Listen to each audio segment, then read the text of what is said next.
Rad bi vam danes seveda uvodoma povedal, da je koalicija glede tega, da se uvedejo določeni ukrepi tudi na prihodkovni strani proračunov enotna in da tukaj dejansko ni razlik med nami. Seveda vprašanje je, zakaj pravzaprav tudi na prihodkovni strani, bom rekel, z samo krizo je prišlo seveda tudi do drugačnih ekonomskih in seveda tudi družbenih socialnih odnosov, ter seveda tudi zaradi tega, da bodo imeli ti ukrepi tudi določen finančni učinek. Jaz jih bom seveda tukaj naštel, nekaj od njih bom pa nekoliko natančneje predstavil. Gre seveda za ukrepe na področju finančnih storitev, tukaj predvsem govorimo o davku na finančne transakcije, potem gre za ukrepe na področju obdavčitve premoženja, tudi nekaj na področju dela, vendar zelo malo, samo tiste najvišje dohodke, ter seveda premoženje, mislim tudi nepremičnine, jahte, osebna vozila in seveda gre tudi za ukrepe, ki bodo zagotavljali boljšo izvršbo, se pravi boljše, učinkovitejše pobiranje davkov in seveda tudi hitrejše pobiranje davkov, predvsem tam, ko gre za davčne utaje, ko gre seveda večkrat tudi za kazniva dejanja. Če govorimo o davku na finančne transakcije, o katerem mislim nekoliko več povedati, je seveda to tisti davek, ki se nanaša na storitve, ki jih upravljajo finančne ustanove. Mi vemo, koliko provizij plačujemo bankam, mi vemo, da ob vsakem plačilu plačamo provizije, vemo, da se plačujejo določene storitve ob izplačilih kapitalskih dobičkov, dividend in tako naprej. Tukaj je, če želite, obseg obdavčitve velik, davčna osnova je široka, ena izmed teh je predstavljenih tudi v teh ukrepih in seveda tudi finančni učinek.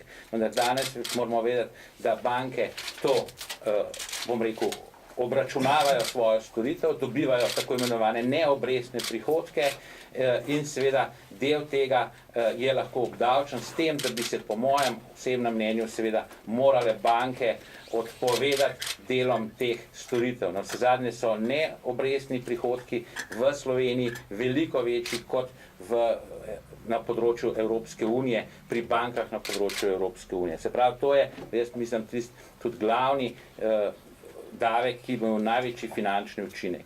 Potem je, glede na to, da se davek od dohodkov pravnih oseb postopoma zmanjšuje do 15% in seveda davek od dohodkov pravnih oseb plača pravna oseba, če pa gre za izplačilo tega dobička fizični osebi, se pravi izplačilo dividend ali dobička, je seveda zaradi tega na ta izplačani del treba povečati davčno stopnjo na 25%. S tem bomo kapital enotno obdavčili z 40%, če upoštevamo, da bo davek od dohodkov pravnih oseb čez nekaj let 15%. Ravno tako kapitalski dobički, ravno tako obresti. In kar je, bom rekel, tisto, kar je najpomembnejše, učinkovita izterjava, ki seveda pomeni spremembe določb v zakonu o davčnem postopku, ki se nanašajo na davčno tajnost. Danes ni nobenega razloga za to, da so neplačniki davkov in tisti, ki dejansko dobijo odločbo na prvi stopnji, tajni.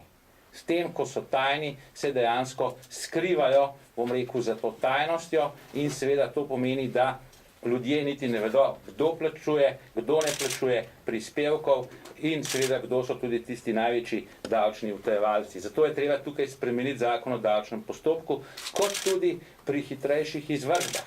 Pri hitrejših izvršbah, kar pomeni seveda, da se bo zakon o davčnem postopku spremenil tako, da bo davčna uprava lahko, bom rekel, v enem trenutku dejansko, bom rekel, tudi zaplenila določeno premoženje pri davčnih utajevalcih in seveda, da bo lahko poplačala davčni dolg, ki so ga ti dejansko naredili.